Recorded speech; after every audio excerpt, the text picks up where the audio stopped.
यदि आप हमारे चैनल पर नए आए हैं तो चैनल को सब्सक्राइब और वीडियो को लाइक करें। तो चलिए कहानी की शुरुआत करते हैं। आज की कहानी कमज़ोर दिल वाले ना सुने। इसे सुनकर आपका दिल दहल जाएगा। क्राइम ही कुछ ऐसा है। इस कहानी के बारे में जो भी सुनता है उसके हाथ पांव फूल जाते हैं। ये सोचकर कि कोई इंसान इतना बड़ा दरिंदा भी हो सकता है।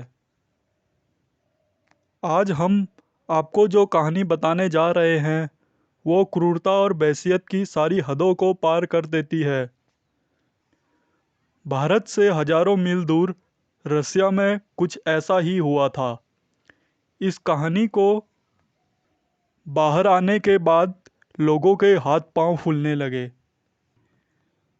कहानी की शुरुआत होती है 1992 में रसिया के शहर नवोचबोर्स्क से, जो रसिया की राजधानी मॉस्को से 800 किलोमीटर दूर वोल्गा नदी के किनारे बसा शहर था। ये शहर काफ़ी शांत और प्राकृतिक सुंदरता से भरपूर था। लेकिन 1997 में एक अत्यंत दिल दहला देने वाली घटना सामने आई। एक दिन व्लादिमीर निकोलाएविच निकोलाएव नाम का एक व्यक्ति अपने दोस्तों के साथ एक पार्टी में जाता है। पार्टी से वापस अपने घर को अकेले जाता है और घर के सामने पहुंचते ही अपने दरवाजे के वहाँ पे उसे एक आदमी दिखता है। वो आदमी उससे माचिस मांगता है सिगरेट जलाने को। व्लादिमीर उस आदमी को माचिस दे देता है और दोनों एक दूसरे से बात करने लगते हैं। बात करते करते थोड़ी देर बाद दोनों में हाथापाई हो जाती है। व्लादिमीर नशे में इतना धुत था कि उसने उस आदमी की मार मार कर हत्या कर दी। उस आदमी को मरा हुआ देखकर व्लादिमीर का नशा थोड़ा उतर जाता है और उसे अपने किए को देखकर उसके होश उड़ जाते हैं। इसके बाद वो चारों तरफ देखता है कि कहीं उसे किसी ने इस हरकत को करते हुए तो नहीं देख लिया। पर काफ़ी रात होने की वजह से उसे कोई नहीं देख पाता। इसी का फ़ायदा उठाकर वो डेड बॉडी को बिल्डिंग की तरफ ले जाता है और अपने रूम पे पहुंचते ही फर्श पे गिरा देता है। यहाँ से शुरुआत होती है एक ऐसी कहानी की जिसे सुनकर आपकी रूह कांप जाएगी। व्लादिमीर उसकी बॉडी को अपने कमरे में इसलिए लाया था ताकि उसकी बॉडी के टुकड़े करके अगले दिन ठिकाने लगाया जा सके। उसके बाद व्लादिमीर उसकी बॉडी से हाथ पांव और सिर को अलग अलग कर देता है। इसके बाद इसके मन में ऐसा ख्याल आया कि इसके अंदर और भी ज़्यादा हैवानियत जाग उठी। व्लादिमीर की नज़र उसकी टांगों पर गई और उसने टांगों को उबालकर खाना शुरू कर दिया। ताज्जुब की बात यह है कि इससे पहले व्लादिमीर के मन में कभी ऐसा ख्याल नहीं आया। लेकिन वो कहते हैं ना, इंसान कभी भी शैतान का रूप ले सकता है। उसके बाद जब इस इंसान रूपी राक्षस को उबला हुआ मांस पसंद नहीं आया, तब इसने उस मांस को तवे में फ्राई करके खाना शुरू किया और इसको ये मांस स्वाद लगने लगा। और इसके बाद व्लादिमीर के लिए इंसान का मांस स्वादिष्ट भोजन बन गया। इसके बाद व्लादिमीर ने कई निर्दोष लोगों की जान ली और उनको इसी तरह अपना भोजन बनाया। जब वो किसी भी इंसान को मारता, उसके बाद वो उसकी बॉडी से हर पार्ट को निकालकर खाने में इस्तेमाल करता। हद तो तब हो गई जब इसने इंसानी मांस को बाजार में कंगारू मांस बताकर बेचना शुरू कर दिया। इंसानी मांस को बेचकर वो अपने लिए शराब और नशीले पदार्थ खरीदता था। एक बार इसने ये इंसानी मीट अपने एक दोस्त को भी बेचा। जब इसके दोस्त ने उस मांस को घर ले जाकर अपनी बीवी को दिया तो उसकी बीवी ने उस मांस को मोमो बनाए और अपने बच्चों को खिलाए। जरा सोचिए कैसा लगा होगा उन माँ बाप को जब उन्होंने ये जाना होगा जो मांस उन्होंने कंगारू का समझकर अपने बच्चों को खिलाया है वो मांस कंगारू का नहीं बल्कि इंसान का है। कई सालों तक इस दरिंदे की ये करतूत जारी रही। अगर ये पकड़ा नहीं जाता तो पता नहीं और कितने लोगों को बेरहमी से मारकर ये उन्हें खाता। एक दिन मीट बाजार से मांस खरीदने वाली एक औरत ने व्लादिमीर द्वारा बेचे गए मांस को खरीदा और उस औरत को इस मीट में कंगारू के मीट के कोई निशान नहीं मिले। इससे पहले वो औरत कंगारुओं का बहुत मीट खाया करती थी, जिस वजह से उस औरत ने इस मीट का स्वाद जल्दी जान लिया और बोला कि ये कंगारू का मीट नहीं है।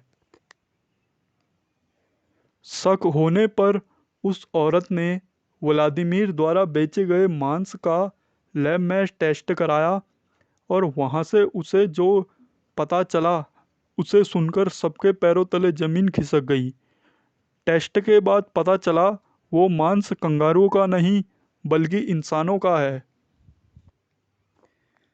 इसके बाद महिला ने पुलिस को सारी बात बताई और उसके बाद पुलिस जब व्लादिमीर को गिरफ्तार करने उसके घर पहुंची तो वहां जो मिला उसे देखकर सभी पुलिस वालों के होश उड़ गए। शायद उन्होंने भी अपने करियर में पहली बार ऐसा दृश्य देखा होगा। लेखिका सौंदरा अपनी किताब true vampires blood sucking killers past and present में इस पूरी कहानी का जिक्र करती है। पुलिस को किचन में इंसानी मांस से भरा एक पैन मिला और ओवन में दूसरे इंसान के मांस के टुकड़े मिले। ये सब देखकर पुलिस वालों के रोंगटे खड़े हो गए। साल 1997 में व्लादिमीर को गिरफ्तार करने के तुरंत बाद जब उसे कोर्ट में पेश किया गया था तो उसे देखना अपने आप में एक भयानक दृश्य था। उसे अपने द्वारा किए गए गुनाहों का बिल्कुल भी पछतावा नहीं था। वो हंसते और मुस्कुराते हुए कोर्ट में ये बताता है कि अगर उसे गिरफ्तार नहीं किया जाता तो वो हमेशा ऐसे ही कई और निर्दोष लोगों को मारकर उनका मांस खाता रहता। पुलिस से बात करते हुए वो कहता है जो मांस उसके किचन में मिला है वो उसको खाने दिया जाए। इस बात से आप खुद ही अंदाज़ा लगा सकते हैं वो इंसान समाज के लिए कितना खतरनाक था। साल 1997 दिसंबर के महीने में सारे सबूतों को देखते हुए इस दरिंदे को फांसी की सज़ा सुनाई गई, लेकिन इसको फांसी चढ़ाने में 2 साल का समय लग गया। तब तक साल 1999 आ चुका था और रसिया में फांसी की सज़ा पर प्रतिबंध लग चुका था। इसीलिए व्लादिमीर फांसी से बच जाता है, लेकिन इसे समाज में खुला छोड़ना तो काफ़ी खतरनाक था। इसीलिए इसे उम्र कैद की सज़ा देकर मैक्सिमम सिक्योरिटी वाले jail K6 dolphin prison jail में रखा गया है। कजाकिस्तान से लगे रूसी बॉर्डर में बनी ये जेल अपने आप में काफ़ी खतरनाक है। जेल में नियम काफ़ी कड़े हैं और कैदियों को घूमने फिरने की भी आज़ादी नहीं दी जाती है।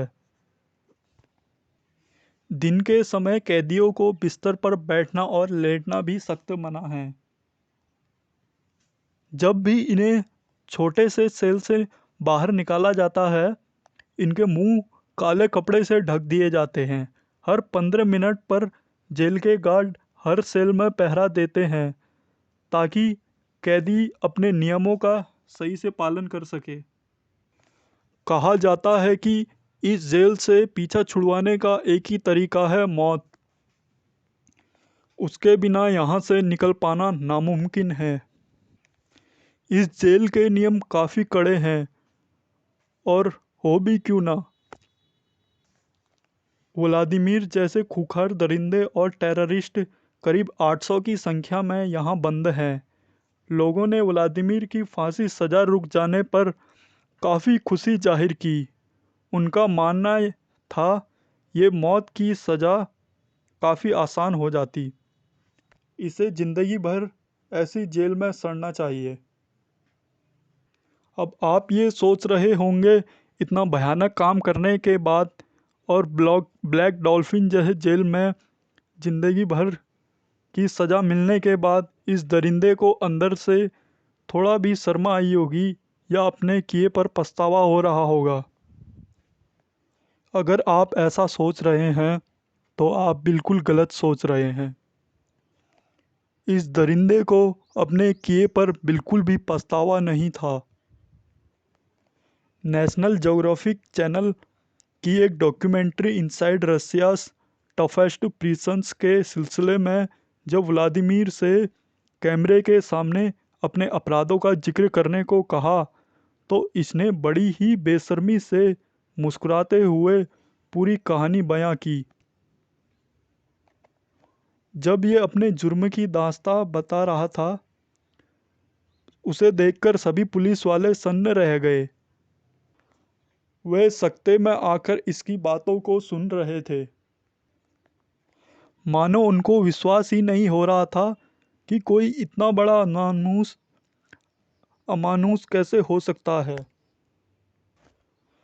फिलहाल व्लादिमीर अभी भी उसी जेल में रहने को मजबूर है और वो 63 साल का हो चुका है और उसके द्वारा किए गए खौफनाक जुर्म भी 30 साल पुराने हो चुके हैं।